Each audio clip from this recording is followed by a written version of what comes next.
जय जय रघुवीर समर्थ।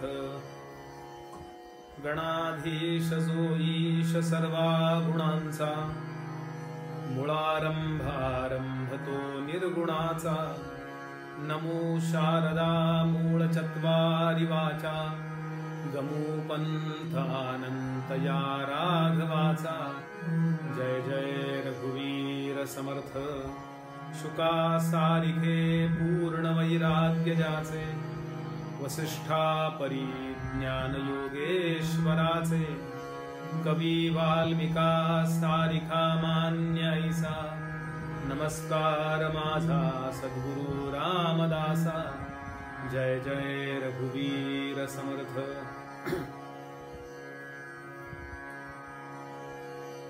श्रीराम भगवंताच्या कृपेने प्राप्त झालेल्या मनुष्य देहाचा उपयोग कसा करावा, याकरता त्याच्या जन्मापासून मृत्यूपर्यंत आणि मृत्यूनंतर सुद्धा पारलौकिक प्रवासानंतर मोक्षदशेपर्यंत जे काही तत्वज्ञान आहे त्याचा विचार आपल्या शास्त्रांनी केला। त्याचं आज आपल्याला थोडंसं चिंतन करायचं आहे।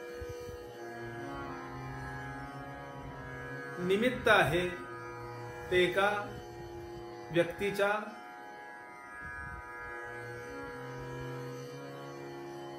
देहावसनाला, देह टाकण्याला 1 वर्ष पूर्ण झालं म्हणून श्रद्धांजली म्हणून हे प्रवचन आहे। आदरणीय श्रीमती वंदना विश्वनाथ दाते बरोबर आजच्या दिवशी म्हणजे फाल्गुन चैत्र शुद्ध त्रयोदशीला महावीर जयंतीला त्यांनी देह ठेवला।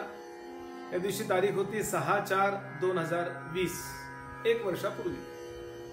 त्यांचा जन्म आहे 10/3/1938।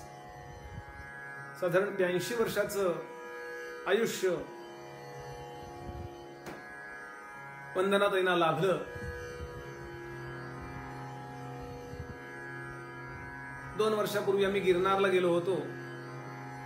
गुरुचरित्राची पारायणाची प्रवचनाची अशी छान योजना केली होती मुंबईच्या प्रभुप्रसाद ट्रॅव्हल्सनी। आणि त्यावेळेला आदरणीय वंदनाताईंचा आणि त्यांच्या कन्या विद्याताई दाते यांचा थोडासा परिचय झाला। त्याही पूर्वी त्यांनी समर्थांच्या पादुका दौऱ्यात कीर्तन ऐकली असतील आणि म्हणून एक स्मरणाकरता प्रवचन करावं अशी चर्चा गेले अनेक दिवस सुरू होती आणि म्हणून मी आज ही प्रवचन सेवा आपल्या समोर ठेवतोय। खूप काळजीपूर्वक आपण हे प्रवचन ऐकूया। माझ्या पदरचं मी काही सांगणार नाही। धर्मशास्त्राने जे सांगितलं, संतांनी जे सांगितलं मनुष्याच्या आयुष्याबद्दल, त्याचं थोडंसं विवेचन मी आपल्या समोर फक्त पोस्टमन या नात्याने मांडणार आहे। साधारणतः मनुष्याचा विचार करण्याचा आवाका फक्त जगण्यापुरता असतो। फार कमी लोक मरणाचा आणि मरणानंतरच्या जीवनाचा विचार करतात। मरण कल्पनेशी थांबे तर्क जाण त्यांचा। मरण नावाची गोष्ट इथे सगळं मनुष्याचं संपलं असं आम्ही समजतो आणि म्हणून बऱ्याचदा मृत्यू ही गोष्ट आपण नकारात्मकतेने घेतो। पण धर्मशास्त्र पहिल्यांदा सांगतं जो जन्माला येतो तो मरतोच। गीतेतला प्रसिद्ध श्लोक आहे, जातस्य हि ध्रुव मृत्युर ध्रुवं जन्म मृतस्य च, तस्माद अपरिहार्यर्थे नत्वं शोचितुमर्हसि। श्रीमद भागवतामध्ये कथा येते, पहिल्या स्कंधात परीक्षिती ज्या वेळेला शुकदेवांसमोर येऊन बसला, शुकताल या ठिकाणी हात जोडले त्यांनी आणि शुकदेवांना तो विनंती करू लागला, महाराज मला 7 दिवसांनी मृत्यू येणार आहे। 7 दिवसामध्ये माझं कल्याण मी कसं करावं हे मला सांगा। तेव्हा शुकदेवांनी जे काही तत्वज्ञान सांगितले त्याचा आरंभ आहे, राजा मृत्यू हा जीवनाचाच भाग समजायचा का वेगळा समजायचा?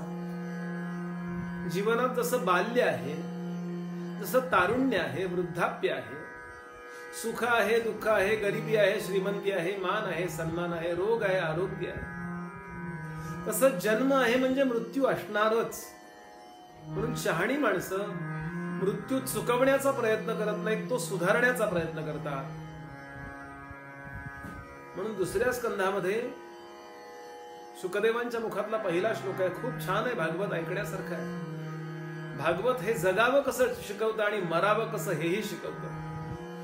जियो तो ऐसे जियो जैसे सब कुछ तुम्हारा है, और मरो तो ऐसे मरो जैसे तुम्हारा कुछ भी नहीं है. रेडी फॉर डिपॉर्चर, मृत्यूचा महोत्सव बनवावा. त्यातला पहिला श्लोक, वरियानेशते प्रश्न कृतो लोकहितं नृप आत्मविद सम्मतं पुंसां श्रोतव्यादिशयः परः. आता मला त्याबद्दल बोलायचं नाहीये, त्याचा आधार घेऊन आपण मुख्य विषयाकडे वळतोय. म्हणून जे धीर गंभीर लोक असतात, व्यवहारामध्ये विनोद, थट्टा, मस्करी, चेष्टा, हास्य हे सगळं असावं, किंबहुना ते असलंच पाहिजे. पण अंतःकरणामध्ये माझ्या संपूर्ण जीवनाबद्दल मी विलक्षण गंभीर असावं. मी जगेन त्या संपूर्ण जगण्याचं मी नियोजन करावं. तसं आपण अर्थाचं नियोजन करतो, तसं आपल्या श्वासांचंही नियोजन करावं. नकारात्मकता जीवनात नकोच. प्लेटोचं वाक्य आहे, plan the work and workout the plan. आणि ते प्लॅनिंग कोणी सांगितलं असेल तर संतांनी सांगून ठेवलं. थोडा आधार घेतो, कसं जगावं, कसं मरावं. समर्थ सांगतात, या श्लोकातलं शेवटचं चरण अनेकांना पाठ आहे, पण अलीकडची 3 चरण बऱ्याच लोकांना माहित नसतात. ज्यांना माहित आहे त्यांनी तपासा, मी बरोबर बोलतोय ना. भला रे भला बोलती ते करावे. माझ्याबद्दल सज्जन लोक, हा भला आहे, हा भला माणूस आहे हो, सज्जन आहे हो, असंच चांगल्या लोकांनी म्हणावं, असंच मी जगावं. माझ्या पाठीमागून सज्जनांनी हा काही अर्थ नाही याच्यात हो, असं कधीही म्हणू नये. असं माझं संपूर्ण जीवन सुनियोजित असावं. भला रे भला बोलती ते करावे. बहुता जनांच्या मुखे यश घ्यावे. मी किती माळा जपतो आणि किती वेळ ध्यान करतो हे वैयक्तिक पातळीवर कितीही महत्वाचं असलं तरी समाजामध्ये मी समाजाकरता काही करतो का हेही महत्वाचं आहे, असा विचार समर्थ इथे मांडतात. बहुत लोकांनी माझ्याबद्दल असं बोलावं, वा रे वा, जगावं तर असं. बहुता जनांच्या मुखे यश घ्यावे. उत्तम कार्य करावं, जमेल तेवढं. प्रत्येक जण काही राष्ट्राध्यक्ष होऊ शकणार नाहीये, पण आपण ज्या ठिकाणी राहिलो आपल्या मुलाबाळांची काळजी घ्या. बाळा तू खूप दमलीस, मी कायला करून देते काहीतरी. वंदना त्यांच्या मुखामध्ये बऱ्याचदा असं वाक्य असायचं. ते वाक्य या सगळ्या मुली सांगतात, इतका आधार द्यायचं, काळजी करू नको, मी आहे. आजारी पडल्यानंतर सुद्धा 70-80 वर्षाच्या दरम्यान सुद्धा होईल सगळं चांगलं. काय सकारात्मकता असेल. ही वाक्यरचना सुद्धा आपल्याला काहीतरी आधार देणारी. बहुता जनांच्या मुखे यश घ्यावे, परी शेवटी सर्व सोडून द्यावे. उत्तम कार्य करावं आणि कार्य करून विसरून जावं. सूर्य आपल्याला प्रकाश देतो, त्याच्यामुळे आपल्याकडे दिवस रात, उन्हाळा, पावसाळा, हिवाळा होतात, पण एवढं सगळं देऊन तो विसरून जातो. अखंड परोपकार करावा. परी शेवटी सर्व सोडून द्यावे. मरावे परी कीर्ती रूपे उरावे. ती कीर्ती किती प्रमाणात आहे याचा विचार करायला नको. जे आजूबाजूचे लोक आहेत ते आज सुद्धा एखादी व्यक्ती गेल्यानंतर आठवण काढताना अमका अमका मनुष्य नेहमी दान धर्म करायचा, यांच्याकडे आलेला मनुष्य कधी उपाशी गेला नाही हो, कधी आळस नाही हो शिवला, त्यानं कायम लोकांची काळजी केली. ही माझ्या जीवनाची व्यवस्था असावी. मी गेल्यानंतर सज्जनांना वाईट वाटावं. कबीर म्हणाले, जब तुम आया जगतमो जग हासे तुम रोये, ऐसी करनी कर चलो पीछे हसे न कोय. मरावे परी कीर्ती रूपे उरावे. माणसाचं हे शरीर जरी संपलं तरी या शरीराच्या मागे उरणारं एक शरीर आहे, त्याचं नाव कीर्ती रूपी शरीर. साधारणतः मनुष्य याच देहाला जास्तीत जास्त जगवण्याच्या धडपडीमध्ये असतो. औषध पाणी वेळच्या वेळेला सगळी नियमावली पाळणं हे सगळं आवश्यक आहे. जोपर्यंत शरीर आहे तोपर्यंत ते उत्तम ठेवलं पाहिजे, अगदी बरोबर आहे.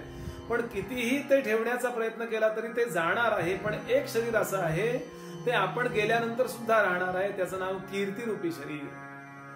आज सुद्धा छत्रपती शिवाजी महाराज म्हटल्याबरोबर आपल्या प्रामाणिक लोकांच्या अंतःकरणामध्ये काय येतं सांगा. सज्जनांच्या अंतःकरणात वा रे वा, गो ब्राह्मण प्रतिपालक क्षत्रिय कुलावतंस हा राजा झाला नसता तर काय भारताची अवस्था असती. एकदम पटकन आदरानं मस्तक झुकतं की नाही. आणि खंडोजी बल्लाळ, क्षमा करा, खंडोजी खोपडे हे नाव ऐकल्यावर आपल्या मनामध्ये एक विश्वासघाताची तिडीक येते की नाही. छत्रपती शिवाजी महाराज आपला भारत देश उत्तम व्हावा, हे हिंदू राष्ट्र व्हावे, हे तो श्रींची इच्छा असं म्हणत जगले आणि गेले. आणि काही माणसं आपल्या देशाला विकून, धर्माला विकून केवळ स्वार्था करतात, आपल्या पुढच्या पिढ्यांची वाताहत करून ठेवतात. आठवण सुद्धा नको वाटते अशा लोकांची. हे त्यांचं अपकीर्ती रूपी शरीर उरलंय की नाही बोला. आणि म्हणून माझ्या जीवनाला कीर्ती रूपी शरीराचा एक आदर्श असावा, अशा अर्थानं आज थोडं चिंतन करायचंय. माणूस मरतो म्हणजे कुठे जातो, पुढे त्याचं काय होतं याचा विचारही आपण प्रवचनाच्या समारोपात करणार आहोत. या कीर्तीचं एक विश्लेषण संत श्री दासगणू महाराजांनी आपल्या एका अभंगामध्ये केलं.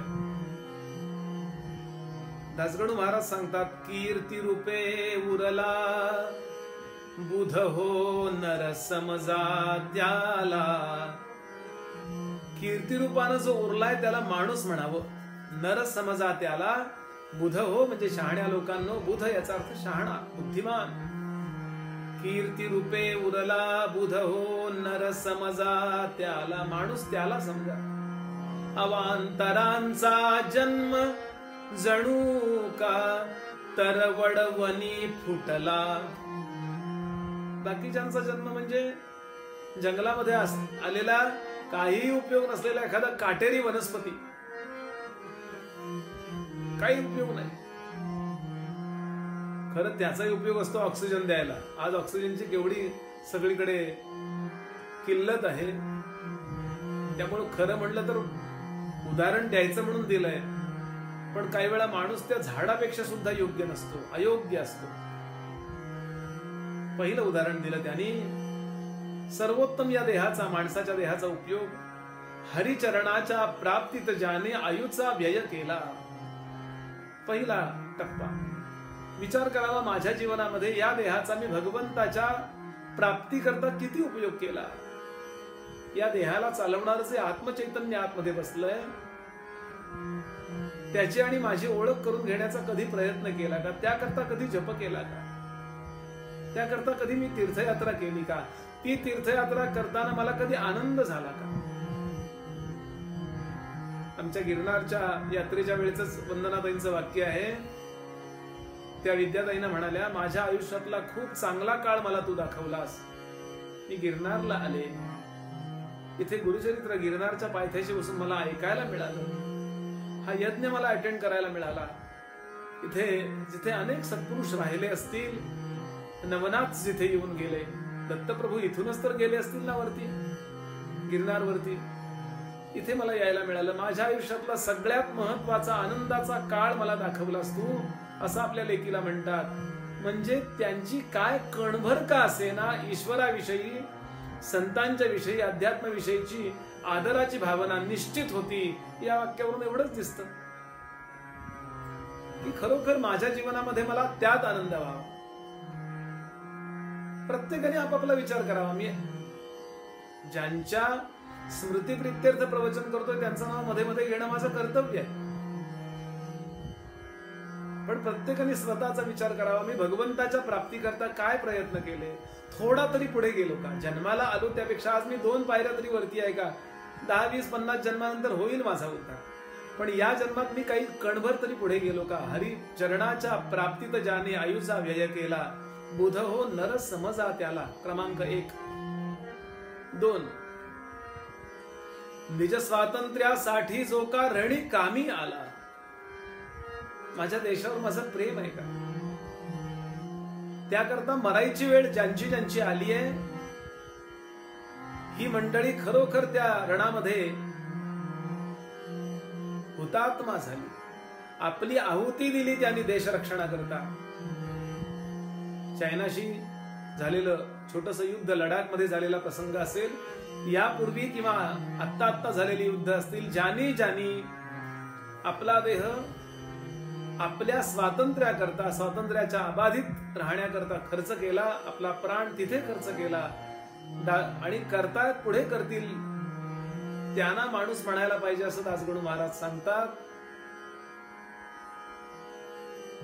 निज स्वातंत्र्यासाठी जो का रणी कामी आला. माझं देशावर प्रेम आहे का? देशाकरता, धर्माकरता, राष्ट्राकरता, आपल्या कल्चर करता, संस्कृती करता मी काही करतो का? ज्याने त्यांनी विचार करावा. तो सुद्धा खरोखर जाऊन सुद्धा आज कीर्तिरूपानं अमर झालेला आहे. आपल्याला हसू येईल, काही लोक खरोखर देशाकरता आजही मरतायत. या काळामध्ये, कठीण काळामध्ये, कोरोनाच्या कठीण काळामध्ये गेले 2-3-2-2.5 वर्ष अखंड राबतायत लोकांकरता. हॉस्पिटल्स उभारतायत, ऑक्सिजन पुरवतायत, पदरचे पैसे देतायत, अंगमोड मेहनत करतायत. आणि काही लोक असे आहेत की मतदानाचा सुद्धा कर्तव्याचा अधिकार बजावत नाहीत. चांगल्या लोकांना निवडून दिलं तर आपल्याला राष्ट्रावरती चांगले लोक राज्य करतील, परिणामतः प्रजेचंही कल्याण होईल. माझं छोटंसं कर्तव्य मतदान करणे. किती छोटी गोष्ट आहे. रणात जाऊन युद्ध नाही करायचं, फक्त चांगल्या माणसाला मत द्यायला घरी थांबायचं आणि मत द्यायचं आहे. असे टोकाचे लोक आहेत. म्हणून प्रवचन कीर्तन सगळ्या लोकांनी ऐकलं पाहिजे, म्हणजे आपलं काही चुकतंय का हे कळतं. कर्तव्य आहे.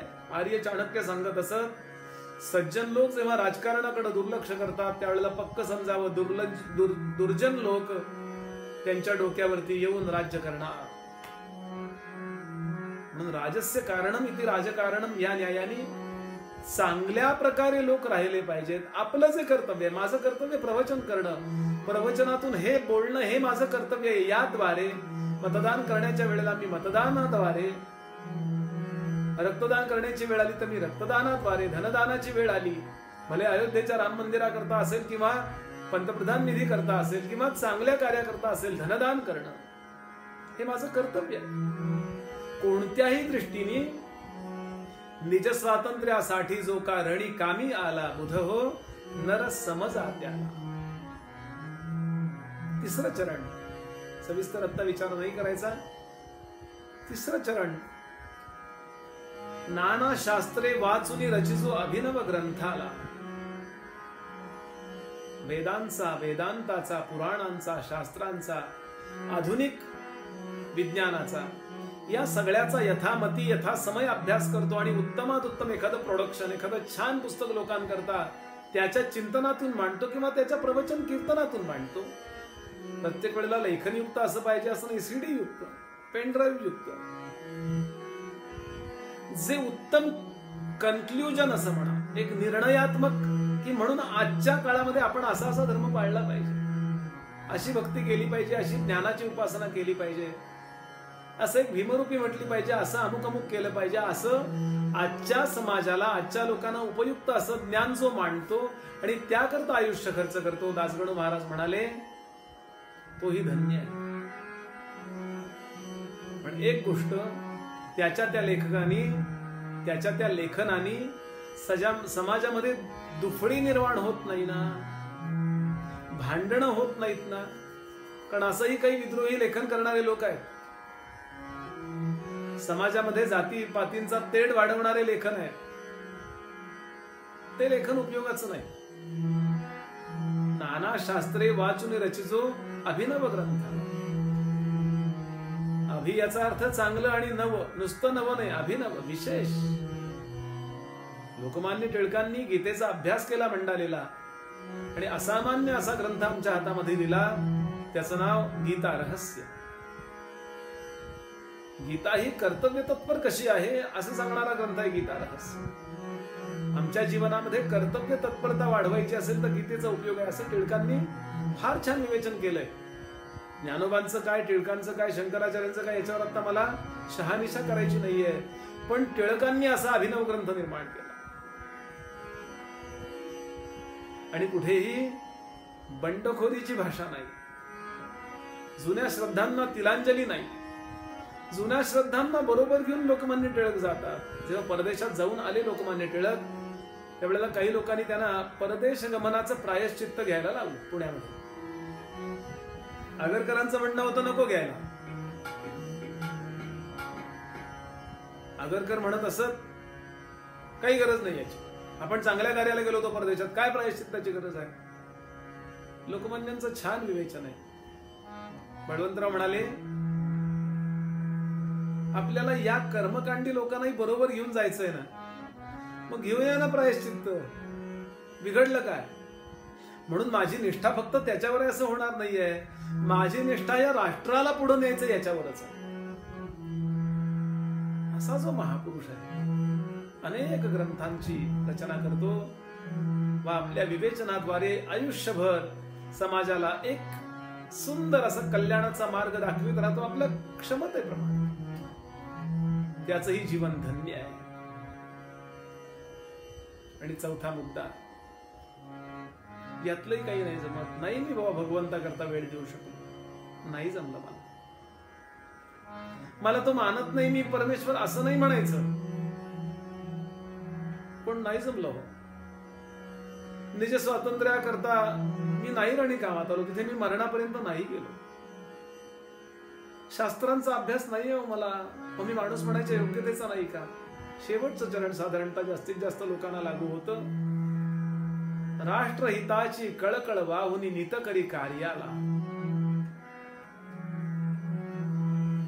अनेक लोक कचरा उचलण्याचं काम करतात, स्वच्छतेचं काम करतात. आमच्या सज्जनगडावरती काही ग्रुप्स येतात जे गडावर घाण करून जातात, आपली नावं करून जातात भिंतीवर, झाडावर, सगळ्या गडांवर. आणि काही ग्रुप्स असे येतात की जे सज्जनगड स्वच्छ करायला येतात. सकाळी 5 वाजता गडावर पोहोचतात,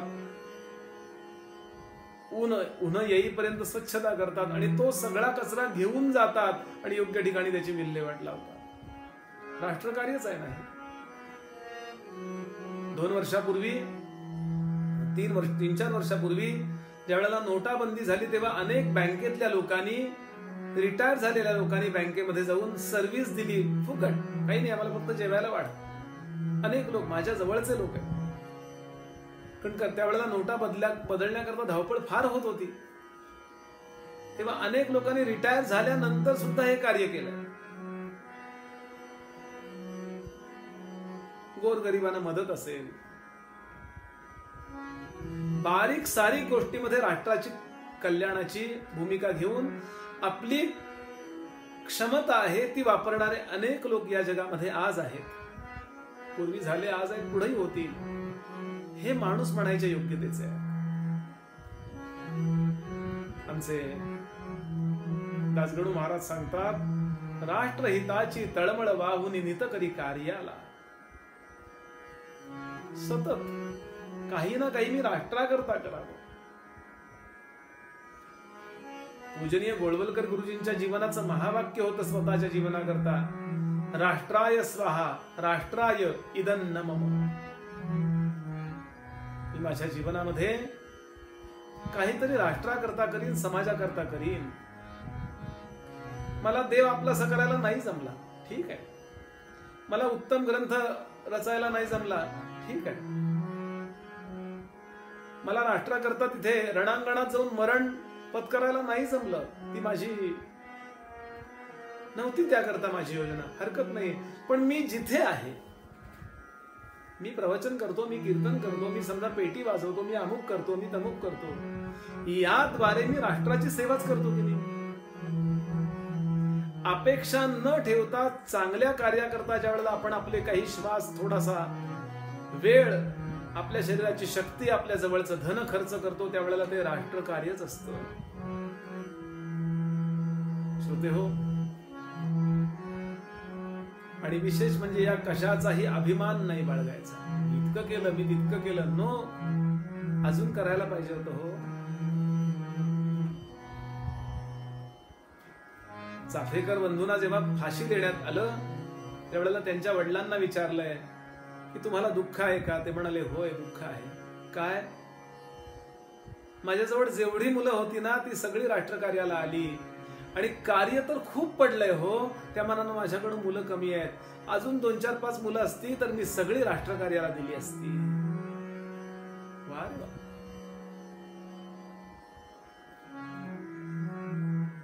श्रोते हो, यानंतरचं चरण आहे, दास गणू म्हणे नमन करी मी ऐशा चौकडीला. अशी जी चौकडी, चौघ, वास्तविक चौकडी हा शब्द आपण चांगल्या अर्थानं वापरत नाही, चौकडीच्या अलीकडे एक विशेषण लावतो, त्यांचा इथे उल्लेख नको. पण ही चौकडी कुठली? ईश्वर सेवेकरता आपलं जीवन वाहणारी, देशाच्या स्वातंत्र्याकरता आपला देह टाकणारी, उत्तम अशी ग्रंथरचना तयार करून समाजाचं कल्याण साधणारी, आणि चौथी अखंड राष्ट्राची सेवा करत करत करत छोटं मोठं काम करीत आपलं जीवन व्यतीत करणारी, अशी ही 4 माणसं, असे जे चौघ, अशी चौकडी. दास गणू म्हणे नमन करी मी ऐशा चौकडीला, बुध हो नर समजा त्याला. आदरणीय वंदनाताईंच्या निमित्ताने, त्यांच्या श्रद्धांजलीच्या या प्रवचनाच्या निमित्ताने मी तुमच्या माझ्या सगळ्यांच्या समोर हा दासगणू महाराजांनी समर्थांनी मांडलेला आदर्श, भला रे भला बोलती ते करावे, बहुता जनांच्या मुखे यश घ्यावे, परीस शेवटी सर्व सोडून द्यावे, मरावे परी कीर्ती रूपे उरावे. हे संतांनी सांगितलेलं जे जीवनाचं तत्वज्ञान आहे हे मांडण्याचा प्रयत्न करतोय. खरोखर माझं जीवन सुनियोजित आहे का? केव्हा तरी मला मरण येणार आहे, नकारात्मकता नको. आज थोडं काय होतंय, बातमी ऐकून ऐकून ऐकून ऐकून ऐकून ऐकून आपण आपल्या बुद्धीमध्येच विषारी द्रव्य इतकी वाढवतो, टॉक्सिन्स. कारण आयुर्वेदाने असं सांगितलंय, विषादे रोग प्रभावम. विषाद खूप झाला की रोगांचा प्रादुर्भाव वाढतो. आपल्या प्रत्येक पेशीमध्ये आपण सकारात्मकता किती सोडतो. आणि म्हणून कथा कीर्तन प्रवचनामध्ये अखंड असावं, नेहमी चांगल्या प्रकारची उपासना करीत राहावं, शरीर स्वच्छ ठेवावं, मन स्वच्छ ठेवावं, कुठल्याही प्रकारे भोगांच्या अतिनादाला लागू नये, छान अभ्यास करीत असावा. अशा व्यक्तीचा कधी अपमृत्यू होत नाही. सुंदर असं जीवन जातं आणि सुंदर असं मरण येतं, आनंदात. गोंदवलेकर महाराज म्हणाले, आनंदात असावे आळस भय द्वेष सर्व त्यागा. आणि असं माझं जीवन जर असेल तर श्रोते हो, असे लोक नेहमी आनंदात दिसतात. त्याचं कारण त्यांचं चित्त शुद्ध असतं. थोडासा विचार करूया की हा देह टाकल्यानंतर जीवन संपतं का? तर वर्णन आहे नाही. साधारणतः सर्वसामान्य मनुष्य मरणापर्यंत विचार करतो, मरणानंतर काय याचा विचार करत नाही. याच्या पुढचाही विचार करायला आमचे संत, आमचं शास्त्र सांगतं. आपण स्वतःला भारतीय समजतो, हिंदू समजतो, वेद मानणारे समजतो, म्हणून एक महत्वाचा सिद्धांत आपल्याला सांगतो, कर्म विपाक सिद्धांत, आणि त्यालाच अनुषंगित असणारा पुनर्जन्म वा पूर्वजन्म सिद्धांत. या जन्मात जे मी करतो ते मला पुढच्या जन्मामध्ये भोगावं लागतं. नाही तर चांगलं वाग या बोलण्याला काही अर्थच राहणार नाही. अनेक तरुणांचा अनेकांचा प्रश्न आहे, आम्ही एवढे चांगले वागतोय, एवढं देवधर्माचं करतो, कधी वाईट वागत नाही, कुणाला दुखवत नाही, तरी आमचं असं का? आणि तो बघा, देव नाही, धर्म नाही, कायम वाईट वागत असतो तरी ठणठणीत आहे हो. संपत्ती काय वाढतीये, अमुक काय होतंय. याचं उत्तर असं आहे, पूर्वीच जे तो वागलाय ते आज भोगतोय. आजच्या कर्माचं फल त्याला पुढे मिळणार आहे. कबीरा तेरा पुण्य का जब तक हो भंडार, तब तक अवगुण माफ है करो गुनाह हजार. हे कसं आहे, पूर्वी ज्यांनी मिळवून ठेवलंय तो आज खर्चत असतो, आज तो मिळवत नसतो. आपण म्हणतो बघा, तो काही मिळवत नाहीये तरी केवढा खर्च करतोय, असं कुठं असतं का? याचं उत्तर आहे, तो ज्या अर्थी आज खर्च करतोय त्या अर्थी त्यांनी पूर्वी मिळवलंय. मी पूर्वी नाही मिळवलं म्हणून आता मला मिळवावं लागतं. अगदी सरळ. आणि म्हणून जीवनामध्ये नेहमी पुण्यशील राहावं. श्रोते हो, जीवनात सुख आणि दुःख दोन्ही असणार आहे हो.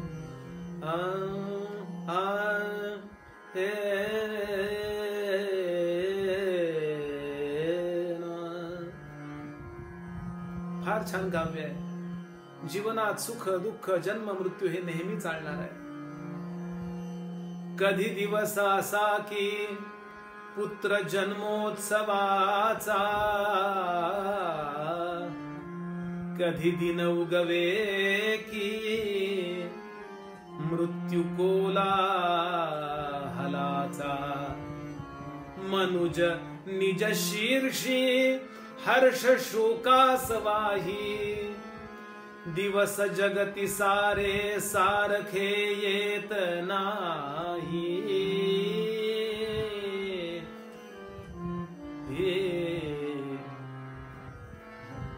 कधी दिवस असा की, कधी दिवस असा मिरवणूक ती निघाली. कधी दिवस, कधी दिन उगवे की अंत्ययात्रा निघाली. मनुज निज शीर्षी हर्ष शोकासवाही, दिवस जगती सारे सारखे येत नाही. म्हणून माझ्या संपूर्ण जीवनाचं मी नियोजन करावं. पहिली गोष्ट, मी नेहमी पुण्य मिळवत राहावं. काय मिळतं त्यांनी? एक तर मला देव धर्म चांगले विचार हे आवडायला लागतात. शास्त्राप्रमाणे वागावं हे आवडायला लागतं. ज्ञानेश्वर महाराजांनी वर्णन केलंय गीतेमध्ये, ज्ञानेश्वरीमध्ये, की कृष्णा तुम्हाला काय करायला सांगतोयस? पुण्य करायला सांगतोयस का पाप करायला सांगतोयस रे?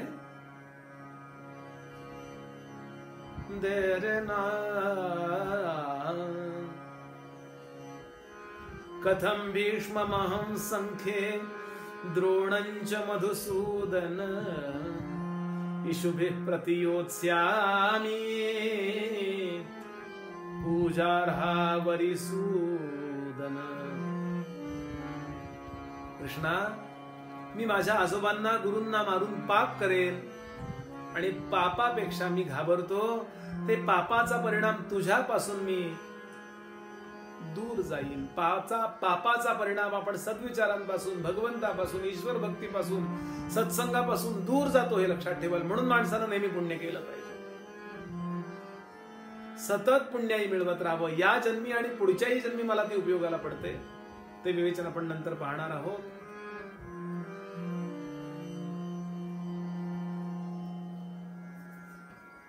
काय काय पुण्याई करावी? जपजाप्य करावं, पूजा अर्चा करावी, दान धर्म करावा, विशेष करून अन्नदान करावं. नेहमी अन्नदान करावं. सगळं श्रेष्ठच आहे, पण अन्नदान आणि भूमिदान ही दोन दानं पुराणांनी विशेष सांगितली. का? अन्नदान करतो त्यावेळेला आपण त्या माणसाला तेवढा वेळ जगवतो, म्हणजे आपण त्याला जीवन दान करतो. आणि कुणाला भूमिदान केलं तर अन्नदानाच्या अनंत पटीनं फल आहे, कारण ती भूमी आपल्याला अन्न देते. म्हणून ते दान आपल्याला अन्नदानाचंच फल अनेक पटीने देतं. म्हणून ज्यांना क्षमता आहे त्यांनी भूमिदान करावं असं शिवपुराण सांगतो, देवी भागवत सांगतं, श्रीमद भागवतामध्ये ही वर्णन आहे. वाल्मिकी रामायणात एक कथा येते. एका राजाने खूप तपश्चर्या केली आणि तो ब्रह्मलोकात गेला. स्वर्ग इत्यादी गोष्टी खऱ्या मानल्या की हे कळेल, नाहीतर नाही मानायचं त्यांचा काही प्रश्न नाही. पण ज्ञानोबानी, समर्थानी, तुकोबानी वर्णन केले त्या अर्थी हे खरं असलं पाहिजे. त्यांच्यापेक्षा मला कमी कळतं, एवढं जरी मला कळलं तरी मला खूप कळलं. हा देह टाकल्यानंतर मनुष्य, तो जीव कुठे जातो याचं वर्णन आपल्याला नंतर पाहायचंच आहे. पण तो राजा ब्रह्मलोकात गेला, अत्यंत आनंद झाला त्याला. आता ब्रह्मलोकात सगळी सुखच सुख. पण एक थोडे दिवस गेले आणि त्याला भूक लागली, कडकडून भूक लागली, त्रास व्हायला लागला. त्याने ब्रह्मदेवांना जाऊन प्रश्न विचारला, देवा इथे भूक लागत नाही ना, इथे जरा मरण नाही, भूक नाही, देहाचे धर्म नाही आहेत असं आहे ना, मग मला भूक का लागतीये? ब्रह्मदेवानी सांगितलं, तू तपश्चर्या खूप केलीस पण अन्नदान केलं नाहीस, त्याचा परिणाम तुला इथे भूक लागणार. जपतपाचा परिणाम स्वर्गलोक मिळेल, पण दानाचा, अन्नाचा, अन्नदान इत्यादी दानांचा परिणाम आपल्याला त्या त्या लोकी ते भोग प्राप्त होतात वा भूक लागत नाही, ती व्यवस्था निर्माण होते आपोआप. ऍब्स्ट्रॅक्ट लेवलला, अमूर्त पातळीवरती हे सगळं आहे. थोडं समजून घ्यावं लागेल. खूप मोठा विषय एका प्रवचनात होणार नव्हे. गरुड पुराणात याची सविस्तर माहिती आली आहे, विष्णू पुराणात माहिती आली आहे. आता मी वाल्मिकीतली गोष्ट सांगतोय. आणि म्हणून तुला ही भूक लागणार. तो म्हणला, मग मी करू काय? ते म्हणाले, नैमिषारण्यात तू जिथे देहत्याग केलाय, तुझा देह इतका पवित्र होता की तो देह तसाच पडलेला आहे, तो कधीच खराब होणार नाही, तो अक्षय आहे. तू कुणाला दिलास तरच तो जाईल, तो तिथेच पडलेला आहे वनामध्ये. जा आणि तो तुझा, नीट ऐका, तो तुझा देह तू खाऊन ये. हा विमानात बसतो, भूकच लागली, करणार काय?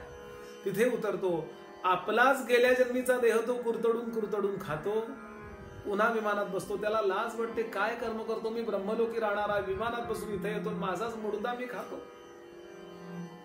वाईट वर्णन आहे ती. आणि नंतर तो अगदी वैतागला खूप. त्यांनी ब्रह्मदेवाची प्रार्थना केली. ते म्हणाले, एखाद्या संताला, सत्पुरुषाला तो देह देऊन टाक, तिथे गेलास की. आणि त्याच्या भाग्याने अगस्ती नावाचे मुनी आले. अगस्तींना त्यांनी तो देहदान केला, आपली तळमळ सांगितली. अगस्तींना ज्या क्षणाला तो देहदान केला, अगस्तींनी आपल्या तपोबळाने तो देह नाहीसा केला, म्हणजे गुप्त केला. पंचमहाभूतामध्ये आपल्या तपश्चर्येने तो डिझॉल्व करायला आज्ञा दिली पंचमहाभूतांना, आणि तो क्षणार्धात संपला. आणि अगस्तींच्या आशीर्वादाने या राजाचं पुढं भलं झालं असं वर्णन आहे. मी थोडी अघोरी कथा आहे पण एवढ्या करता सांगितली, म्हणून नेहमी अन्नदान करीत जा. परिणाम अनेक पातक दूर जातात. सविस्तर सांगायला आता वेळ नाही. अन्नदानाने पटापट पातक दूर जातात. ध्यानाने मनाचे दोष जातात. दानाने धनाचे दोष जातात. स्नानाने शरीराचे दोष जातात. जपानी वाणीचे दोष जातात.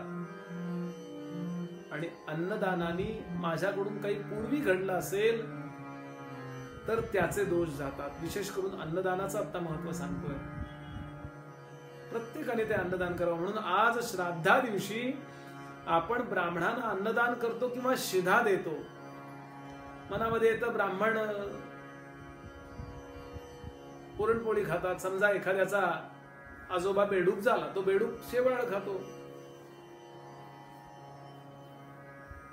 ब्राह्मणाला तर मी पुरणपोळी वाढली, माझे आजोबा तर झालेत बेडूक, उदाहरण म्हणून सांगतोय, तर कसं होईल? तर माझ्या गुरुजींनी त्याला उत्तर दिलं. ते म्हणाले, परदेशातून जर तुला मुलांनी पैसे पाठवले तर तो डॉलरमध्ये पाठवतो. तू तुझ्या बँकेमध्ये जाऊन करन्सी चेंज नावाची जी व्यवस्था असते त्यांनी तू त्या डॉलरचे रुपये करून घेतोस की नाही? ते म्हणाले, हो. मग झालं तर भगवंताच्या super super jumbo jumbo jumbo बँकेमध्ये पुरणपोळीचं शेवाळं करण्याची व्यवस्था नसेलच कशावरून?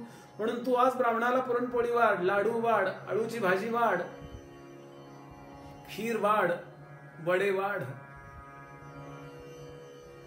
त्याला तो ज्या देहात असेल, ज्या लोकात असेल, नुसतं तो पृथ्वीवरच असेल नाही, कुठे असेल काय माहिती, तिथे त्याचं जे अन्न आहे ते अन्नामध्ये बदलून ते देण्याचं सामर्थ्य भगवंताचं आहे.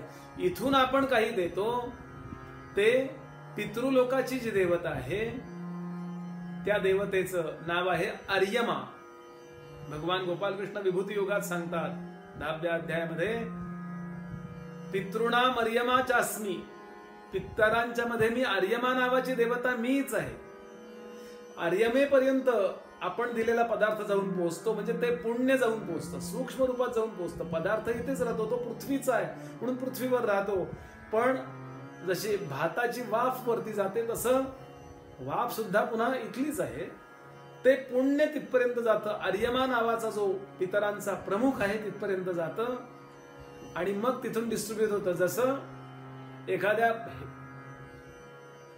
पोस्ट ऑफिसमध्ये, हेड पोस्ट ऑफिसमध्ये सगळे येऊन गठ्ठे पडतात आणि तिथून बटवडा योग्य त्या ठिकाणी, योग्य ती त्या त्या गल्लीमध्ये, त्या त्या गावामध्ये, त्या त्या तालुक्यामध्ये तिथे बटवडा सुरू होतो. त्या त्या पोस्टमनला दिलं जातं, ही पत्र तू अमक्या ठिकाणी वाटायची, ही तू ठाण्यात नौपाड्याला वाटायचीस, ही तू अमक्या ठिकाणी वाट. हे जसं होतं तसं आर्यमा त्या त्या जीवांची ती आलेली व्यवस्था पाठवून देतो. याच्यावर श्रद्धा ठेवा. पांडुरंग शास्त्री आठवले सांगत असत, श्रद्धेने करायचं त्याला श्राद्ध म्हणतात. पण आज म्हणाले श्राद्धाच अवस्था झाली आहे की माणसाने श्राद्धाचं श्राद्ध करून टाकले. त्याचं कारण म्हणाले श्रद्धेचं श्राद्ध झाल्याचा परिणाम आज श्राद्ध करावं असं वाटत नाही. हो, रामरायाने श्राद्ध केलं असा उल्लेख आहे, एकनाथ महाराजांनी श्राद्ध केल्याचा उल्लेख आहे. आम्ही कोण आहोत टिकोजीराव? एक निष्ठेने आपण वेदांवर निष्ठा ठेवून अगदी एकाग्रतेनं श्राद्ध पक्ष करत चला. परिणाम बघा आपण. अहो काय 5-50 हजार रुपये खर्च आहे का त्याला? 1-2-3 हजार रुपये खर्च आहे. 1 तास 15 मिनिटं देणं आहे चटावरचं केलं तर 1 तासभर जरा. एवढ्या करता मला थँक्स म्हणायला वेळ नाही का? माझ्या गुरुजींनी श्राद्धाची व्याख्या सांगितली. आपला रुमाल खाली पडला, लक्ष नाही आपलं, हातामध्ये रुमाल होता, नॅपकिन होता, खाली पडला. मागून येणाऱ्या माणसाने पटकन तो रुमाल उचलला, सांगितलं ओ श्यामजी राव हे घ्या तुमचा रुमाल, ओ ताई हा घ्या तुमचा रुमाल. आपण तो रुमाल घेतल्याबरोबर त्याला थँक्स म्हणतो ना, त्यानं आपल्याला तो आपलाच रुमाल आपल्याला परत दिल्याचं घातलेलं श्राद्ध म्हणजे थँक्स म्हणणं म्हणाले. इतका चांगला देह आपल्याला ज्याने दिला त्या पितरांकरता आम्हाला थँक्स म्हणायला वेळ नाही. वर्षात 1-2 दिवस पक्ष म्हणजे सगळ्यांना थँक्स म्हणणं, आणि श्राद्ध म्हणजे प्रत्यक्ष त्या आईला, वडिलांना, त्या व्यक्तीला ज्यांचं श्राद्ध आहे त्यांना थँक्स म्हणणं. वर्षातून तो वेळ द्यावा असं धर्मशास्त्र सांगतं म्हणून मी आपल्या समोर निरोप देतो. बर, हे करायला पाहिजे. बरोबर. आता माणूस मरतो म्हणजे काय होतं? मेला तो म्हणजे काय झालं? ते म्हणले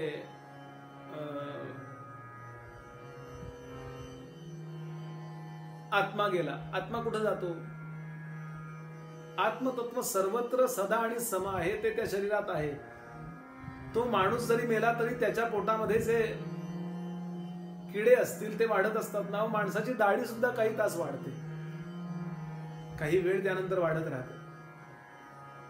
आत्मा कुठेही जात नसतो, पण आत्म्याचं आणि शरीराचं जे कनेक्शन आहे ते डिस्कनेक्ट होतं. जसं एखादा दिवा आपण लावलेला आहे, बल्ब, वीज आहे की नाही आतमध्ये? आहे. मग झालं काय? झालं एवढंच की टंगस्टनची ती तार आहे ना ती डिस्कनेक्ट झाली, त्यामुळे प्रकाश पडणं बंद झालं. देहातून कोण जातं? आत्मा जात नाही. मग प्राण जातात का? नुसते प्राणही जात नाहीत. मग कोण जातं? तर जीव जातो. जीवांचा एक भाग प्राण आहे. प्राणाचे 5 भाग आहेत: प्राण, अपान, व्यान, उदान, समान. पंच प्राण, पंच ज्ञानेंद्रिय, पंच कर्मेंद्रिय, मन आणि बुद्धी. आणि या बुद्धीमध्ये पडलेला आत्म्याचा फक्त प्रकाश. एवढ्या 17 गोष्टीच्या कडबोळ्याला, त्या समीकरणाला जीव असं म्हणतात. तो जीव जातो. का जातो? हा देह सुख भोगायला लायक राहिलेला नाही हे त्याला कळतं, आणि प्रारब्ध संपलं तरी सुद्धा तो जातो. अपमृत्यू असेल तर हा देह लायक नाही म्हणून जातो. आणि नॉर्मल मृत्यू असेल तर प्रारब्ध संपलं, म्हणजे तेवढा वेळच या देहामध्ये, तेवढे दिवसच या देहामध्ये राहायचं, असं भगवंताच्या व्यवस्थेने त्या जीवाला सांगितलं. म्हणून तो देह सोडून निघून जातो. कुठे जातो? नवीन देह शोधण्याकरता. पण लगेच जातो का तो? नाही. या देहाच्या आसक्तीने माणसाचा जर देह असेल तर तो साधारण 10 दिवस तो तिथेच घोटाळत राहतो. कुठे राहतो तो? तर स्मशान ते स्वतःचं घर, तो जिथे राहत होता ते स्मशान ते स्वतःचं घर, स्मशान ते स्वतःचं घर, तो देह शोधत असतो. गेला कुठं? यांनी जाळला का पुरला? पुरला असेल तरी त्याला उपयोग नाही, कारण श्वासोश्वास घेता येणार नाही. आणि जाळला असेल तरी उपयोग नाहीये. आणि 10 दिवस तो भटकंती करत राहतो. आणि तो हेही पाहतो कोण कोण माझ्याबद्दल काय काय म्हणताय. खूप नीट ऐका भैरवी.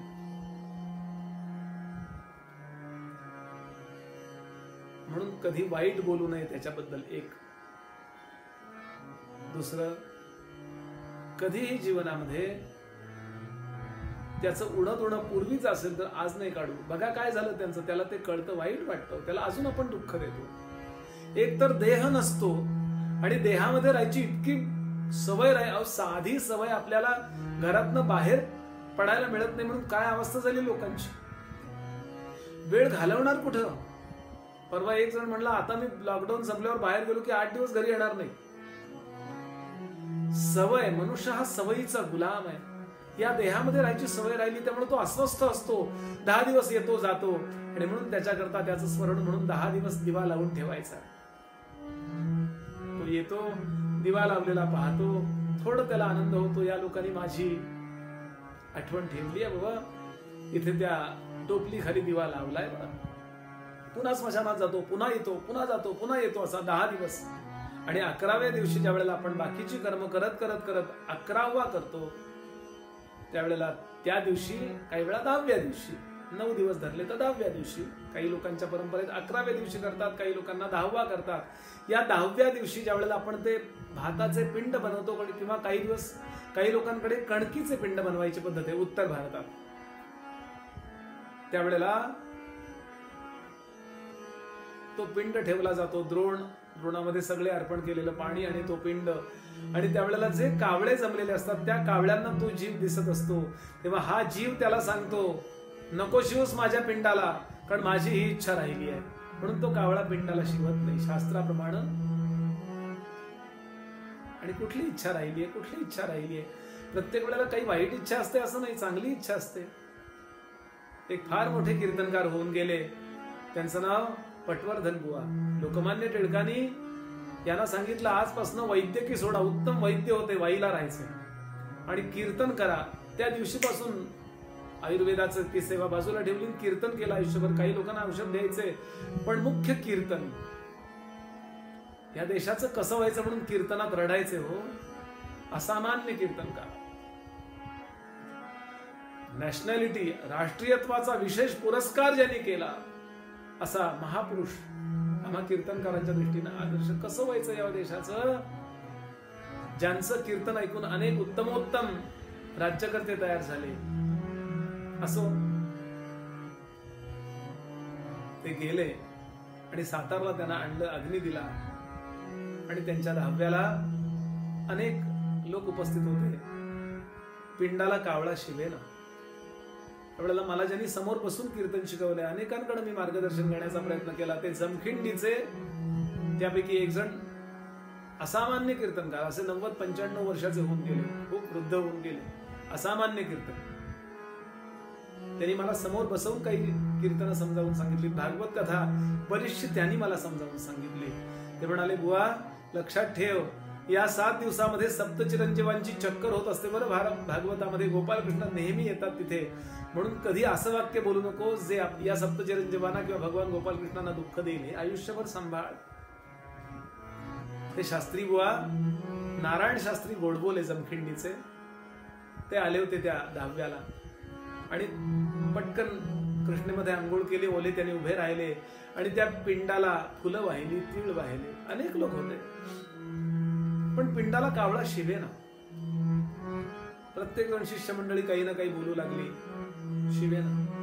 10 मिनिटं गेली, 15 मिनिटं गेली, अर्धा तास गेला, तास गेला आणि नारायण शास्त्री गोडबोले तिथे गेले आणि ते त्या पिंडाजवळ जाऊन 1-2 वाक्य बोलले. लांब गेल्याबरोबर कावळ्याने एकदम त्या पिंडाला स्पर्श केला, पिंड मोडला, घेऊन गेला तो. थोडक्यात सद्गती झाली. नंतर काही लोकांनी प्रश्न विचारला नारायण शास्त्रींना की का हो, काय बोललात तुम्ही? ते म्हणाले नको सांगायला. खूप आग्रह झाला तेव्हा त्याने सांगितलं, 1 महिन्यापूर्वी मला शास्त्री बुवांचं, पटवर्धन शास्त्रींचं पत्र आलं होतं. या देशाच्या कल्याणाकरता भगवान सूर्यनारायणाला मी 1 कोटी नमस्कार घालीन असा संकल्प केलाय. त्यातले 90 लाख झालेत, पण आता माझं आरोग्य बरं राहत नाही. पुढचे 10 लाख माझ्याच्यानं लगेच होतील असं वाटत नाहीये. नारायणा, बहुतेक एवढ्या एका गोष्टी करता पिंडाला कावळा शिवणार नाही. काय होते हो महापुरुष आहे. राष्ट्राकरता जगले, राष्ट्राकरता सूर्य नमस्कार. नारायण शास्त्री म्हणाले, मी फक्त त्या पिंडाजवळ जाऊन 1च वाक्य बोललो, शास्त्री बुवा काळजी करू नका, उरलेले मी आणि माझे शिष्य घालतील सूर्यनमस्कार. असं म्हटल्या क्षणाला कावळ्यानी स्पर्श केला त्या पिंडाला. याला तुम्ही श्रद्धा म्हणा, अंधश्रद्धा म्हणा, यातनं निर्माण काही वाईट होणार आहे का हो? मला सांगायचा मुद्दा, त्या 10व्या दिवशी किंवा 11व्या दिवशी त्या कावळ्याला कळतं की आपण याला सद्गती देऊया. आणि जर काही इच्छा नसेल तर तो जीव तिथून गेलेला असतो. 10व्या दिवशी आपण जो ते निशाण रोवतो आणि तो पिंड ठेवतो, त्यावेळेला त्याला पुढच्या प्रवासाला परवानगी मिळते, पुढचा प्रवास सुरू होतो. जर इच्छा राहिली असेल तेवढी इच्छा पूर्ण केली जाईल असं बोललं तरी सुद्धा तो जीव निघून जातो. कुठे जातो तो? तर पृथ्वीच्या दक्षिणेला जो यमलोक आहे, बरोबर दक्षिणेला नाही, साधारण दक्षिणेच्या 11.5 अंश नैऋत्येकडे तो लोक आहे. विष्णू पुराणात सविस्तर वर्णन आहे, गरुड पुराणात वर्णन आहे. या चंद्रलोकाच्या अलीकडे एक ऑफिस आहे, जिथे या यमाचा, चंद्रलोक म्हणलो मी आपल्याला, यमलोकाच्या अलीकडे एक ऑफिस आहे. इथे यमाचा एक असिस्टंट बसलेला आहे, त्याचं नाव चित्रगुप्त. पहिल्यांदा तिथे आपली सगळी कार्ड चेक केली जातात. आपल्या प्रत्येकाचं काही ना काही नाव आहे. या जन्मीचं नाव ते नाहीये, ते नाव आपलं वेगळं आहे. ते आपल्याला आतमध्ये माहिती असतं. 7व्या पडद्याच्या आड आपण ते सगळं तिथे सबमिट करतो. आणि तो चित्रगुप्त, माझे गुरुजी गमतीनं सांगायचे, चित्रगुप्त म्हणजे गुप्त चित्र, आपली फाईल ओपन करतो आणि आपण काय काय केलंय, पुण्य केलंय का पाप केलंय, किती प्रमाणात काय केलंय, हे सगळं काउंट करतो काही क्षणामध्ये. आणि यानंतर आपण जर पुण्य जास्त केलं असेल तर जे जास्त केले, जास्त पुण्य केले तर स्वर्गात जातो, जास्त पाप केले असेल तर नरकात जातो. एक समजा उदाहरणार्थ 70 पॉइंट्स, आपण उदाहरण घ्या, 70 पॉइंट्स आपण पुण्य केले आणि 20 पॉइंट्स आपण पाप केले. वाईट कर्म म्हणजे पाप आणि चांगलं कर्म म्हणजे पुण्य. जास्त 70 पॉइंट्स आपलं पुण्य झालंय, परिणाम आपण बॅलन्स आपला पुण्याचा जास्त आहे, अर्थात स्वर्गात पाठवलं जातं, जा स्वर्गात. आणि 50 पॉइंट्स मायनस होईपर्यंत, म्हणजे 20-20 होईपर्यंत, पुण्य आणि पाप समान होईपर्यंत आपण स्वर्गामध्ये म्हणजे चांगल्या भोगांमध्ये राहतो. आणि 20-20 झालं, बरोबर बॅलन्स झालं. पाप पुण्य समं कृत्वा नरयोनिषु जायते. पाप पुण्य समान झाल्या बरोबर त्या क्षणाला आपल्याला त्या स्वर्गलोकातून, याच्या विरुद्ध असेल तर नरकात असतो आपण. ते 20-20 राहिलं की तिथून आपण परत कुठे येतो तर पृथ्वी तलावर येतो. पहिल्यांदा ढगामध्ये येतो, ढगातून त्या पाण्याद्वारे आपण जमिनीत जातो, जमिनीतून तो जीव बीजात जातो, त्या बीजाद्वारे आपण त्या फळामध्ये, अन्नामध्ये जातो, त्या अन्नातून आपण वडिलांच्या पोटात जातो, वडिलांच्या पोटातून आपण आईच्या पोटात जातो. आणि त्यानंतर 26वं स्टेशन आईचं पोट आहे. एकूण 26 स्टेशन, गरुड पुराणात ही सविस्तर वर्णन आहे. 26 स्टेशन्स आहेत ही. 26वं ठिकाण आईचं पोट आणि मग आपला जन्म होतो. पुन्हा माणसाचा जन्म आला, पुन्हा सगळं पूर्वीचे आपण इम्प्रेशन्स घेऊन आलोय, गेल्या जन्मीचं कुठलं कुठलं कुठलं असेल ते सगळं आपण भोगायला तयार होतो. आणि पुन्हा कुठून तरी ऐकायला मिळतं, कर आता तरी उद्धार स्वतःचा, कर आता तरी उद्धार स्वतःचा. जो शहाणा असतो तो करायला लागतो उद्धार स्वतःचा. आणि जो अहंकारी तो म्हणतो ह्यात काय, त्यात काय, सोबळ्यात काय, अमक्यात काय, तमक्यात काय, ह्याच्यात काही अर्थ नाही, आम्ही नाही देव म्हणत, we do not believe in God. हेच कारण सुद्धा पूर्वीचं पाप. आणि म्हणून सत्संगात राहावं म्हणजे निदान मनुष्य विचार करायला लागतो. आणि माणसाला मिळालेल्या क्रियमाण कर्म स्वातंत्र्याचा म्हणजे आपल्यावरती प्रारब्ध अशी सक्ती नाही करत, हे असंच कर. प्रारब्ध आपल्याला भोग आणून देतं समोर, हे दुःख भोग, तुमचा अपमान होईल कुठेतरी, भोग आहे. पण मी दासबोध वाचणार असेल तर मला कळतं, अरे मी गेल्या जन्मी यांच्याशी असा वागलोय, आता नको वागायला. म्हणजे माझी रिॲक्शन्स, माझ्या सगळ्या रिॲक्शन्स आहेत ना, या माझ्या जवळच्या समर्थानी तुकोबा ज्ञानोबानी दिलेल्या ज्ञानामुळे बदलतात. म्हणून सत्संगाला अर्थ आहे. नाही तर केवळ प्रारब्ध असतं, तो तू असं कर म्हणायला काय अर्थ राहिला असता. श्रोते हो, असा एकूण भाग माणसाच्या जन्माचा आहे.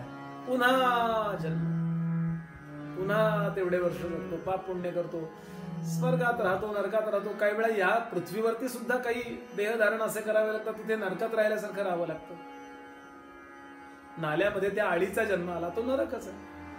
सगळे नरक काही त्या नरक लोकात नाही आहेत, काही नरक पृथ्वीवरती पण आहे. पण ज्याचे भोग भोगण्याकरता ते इन्व्हायरमेंट ज्याला म्हणतो ना, ते इथे नाहीये ना, ते जिथे आहे त्या लोकात पाठवलं जातं. आणि ते नरकांचे भोग आम्हाला ईश्वराच्या व्यवस्थेप्रमाणे मिळतात. श्रोते हो, म्हणून आपल्यावर ज्यांची जबाबदारी आहे त्यांचं श्राद्ध पक्ष नीट करावं. एक मुद्दा, त्यांच्याकरता काही कॉट दान द्यायची, त्यांच्याकरता काही पादत्राणं द्यायची, त्यांना छत्री द्यायची आहे, त्यांना गाय द्यायची आहे. हे कशा करतात, त्याच्या प्रवासात पुढच्या तो उपयोग व्हावा आणि तो परत येताना सुसह्य अवस्थेत यावा. दोन गोष्टी होतात, त्याचा प्रवास चांगला झाला याबद्दल आपल्याला पुण्य मिळतं कारण आपण त्यांचे ऋणी असतो. आणि दुसरं, त्यांचे आई वडिलांचे, आजी आजोबांचे आपल्याला आशीर्वाद राहतात. मी नेहमी सांगतो, पितरांची कृपा नसेल तर त्याचा प्रपंचही नीट होत नाही आणि परमार्थही नीट होत नाही. पण पितरांच्या कृपेनं, कुलदेवतेच्या कृपेनं आपल्याला अधिकारी सद्गुरू पण मिळतात, योग्य उपासना मिळते. आणि योग्य उपासन करीत करीत धर्मनिष्ठा ठेवून आपण योग्य वेळेला पारलौकिक प्रवासही छान करतो आणि यथाकाली मोक्षालाही जातो. असा एकूणच या शास्त्राचा उपयोग आहे. श्रोते हो, आदरणीय विद्याताईंच्यामुळं मला आज हे चिंतन आपल्या समोर मांडण्याचा योग आला. म्हणून विद्याताईंना मनापासून नमस्कार, शुभेच्छा, समर्थांचे आशीर्वाद आपल्यापर्यंत, हे प्रवचन ऐकणाऱ्या प्रत्येकापर्यंत आणून पोहोचवतो. सर्वेपि सुखिनः सन्तु, सर्वे सन्तु निरामयाः, सर्वे भद्राणि पश्यन्तु, मा कश्चित् दुःख भाग भवेत्. रामरायाचे, समर्थांचे, सद्गुरूंचे भरभरून आशीर्वाद मी पोस्टमन या नात्याने आणून पोहोचवतो. मनापासून आदरणीय वैकुंठवासी श्रीमती वंदनाताई विश्वनाथ दाते यांना नमस्कार करतो. त्यांच्याकरता हे प्रवचन अर्पण करतो. असं आहे की आपल्याकडे बारसा असेल, लग्न असेल, मुंज असेल, या प्रत्येकामध्ये सत्संग सांगितलाय, प्रवचन कीर्तन आयोजित केलं जावं. का हा संस्कार कशा करता याबद्दल आपली साईट क्लिअर होते, आपली कन्सेप्ट क्लिअर होते.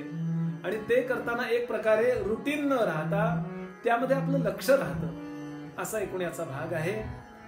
म्हणून माझे गुरुजी नेहमी सांगतात, बारशापासून 12व्यापर्यंत कीर्तन आयोजित करावं, मुद्दाम ठेवावं. त्याचा त्या जीवांना सुद्धा आनंद होतो. श्राद्धेषु श्रावयेत बुधा, भागवतात, वाल्मिकी रामायणात वर्णन आहे. श्राद्धा दिवशी मुद्दाम याचं आयोजन करावं. आपल्याला हे आयोजन जमलं, ही सुद्धा त्यांची कृपा आहे, काहीतरी वंदनाताईंचं पुण्य आहे. म्हणूनच याचं आयोजन करावं असं मला वाटलं, आपल्याला वाटलं, आणि म्हणून त्यांच्या त्या पुण्याला वंदन करतो. चैत्र शुद्ध त्रयोदशीला, महावीर जयंतीला वंदनाताईंनी गेल्या वर्षी देह ठेवला. त्याला आज 1 वर्ष पूर्ण होत आहे. त्यांच्या स्मृतीला अभिवादन करतो. त्यांच्यावर प्रेम करणारे जे जे लोक असतील, त्यांच्या मैत्रिणी असतील, त्यांची व्यवस्था असेल, त्या सगळ्यांबद्दल एक कृतज्ञता व्यक्त करतो. त्यांच्या मुली, त्यांचा पूर्ण परिवार, वंदनाताईंचे यापूर्वी ज्यांनी देह ठेवला असे पिता त्यांचे यजमान यांच्या करता सुद्धा मी शुभेच्छा, पूर्ण कुटुंबाकरताच शुभेच्छा चिंतितो आणि इथेच थांबतो. श्रोते हो, रामरायाला प्रार्थना करायची काय, या वंदनाताईंचा जीवात्मा जिथे असेल तिथे हे प्रवचन पोहोचो. रामरायाची कृपा त्यांच्यावरती राहो आणि त्यांचे आशीर्वाद आम्हालाही लाभोत, विद्याताईंनाही लाभोत, अनेकांना लाभोत. इथे थांबूया. रामा मी तव दास दास म्हणवी, माते कशाचे भय. रामा जाईन ज्या स्थली सुखघना, होईल तेथे जय. रामाया भुवनत्रयी तुझ विणे, नाही दुजा तारक. रामा तू सकलार्थ पूर्ण करिसी, तू तात मी बालक. जय जय रघुवीर समर्थ. नमः पार्वती पते शिव हर हर हर महादेव. राजाधिराज प्रभु रामचंद्र भगवान की जय. भगवान श्री अर्यमा महाराज की जय. भगवान श्री वैकुंठनाथ भगवान की जय. जय जय रघुवीर समर्थ. सब संतन की जय.